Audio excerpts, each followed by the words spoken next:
ብዙሓት ሰባት ብዛዕባ ዩቲዩብ ዝውርሎ ኣሎ ሓቂ ድዩ ኢልኩ ሓቲትኩም ነርኩም እወ ሓቂ እዩ ዩቲዩብ ሓድሽ ነገር ኣናውንስ ገይሩ ኣሎ ሎሚ ብዛዕባ ዜና ዝነግረኩም ሕማቕን ጽቡቕን ነገር ኣሎ መጀመርታ በቲ ሕማቕ ዜና ክጅምር ዩቲዩብ ንዩቲዩበራት ካብ ቻናሎም ኣታውን ምርካብ ዘድልዮም መጠን ዎች ኣወርስ ብዕፅፊ ከም ዘዕብዮ የፍሊጡ ኣሎ ከም እትፈልጥዎ ብሎንግ ፎርም ዩቲዩብ ሞኔታይዝ ንምዃን 1000 ሳብስክራይበርን 4000 ዎች ኣወርስን የድሊ ነይሩ ሕዚ ግን ነዚ ነገር ብዕፅፊ ወሲኹ ናብ 8000 ዎች ኣወርስ ኣብ ውሽጢ ሓደ ዓመት ክርልየልኩም ኣለዎ ኢሉ ሓፍ ኣቢልዎ ኣሎ ብሾርት ፎርም ሞኔታይዝ ንምግባር ድማ ቅድሚ ሕዚ ዝነበረ 10 ሚልዮን ሕዚ ናብ 20 ሚልዮን ኳሊፋይድ ዝኾነ ሾርት ቪው የድልየኩም ማለት እዩ ሕዚ ናብቲ ጽቡቕ ዜና ክንመጽእ ቀዳማይ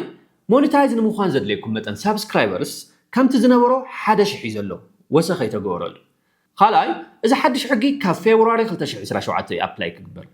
እዚ ማለት ዳርጋ 5 ወርሕን 10ታት መዓልትታት ነቢል ተሪፍና ኣሎ ማለት እዩ ሶ ኣነ ኣብ ቫይራል ኣካዳሚ ዩቲዩብ ማስተር ክላስ ካብ ዘምሃርክዎም እታ ኣብ ሓፂር ግዜ ሞኔታይዝ ዝኾነት ኣብ ውሽጢ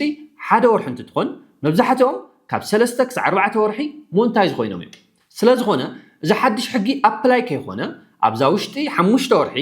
ሞኔታይዝ ዘይኮነ ዩቲዩብ ቻናል ዘለኩም ወይ ሓድሽ ዩቲዩብ ቻናል ከፊትኩም እናሰልጠንኩም እናሰራሕኩምን ሞኔታይዝ ክትኾኑ ትደልዩ 10 ሰባት ጥራሕ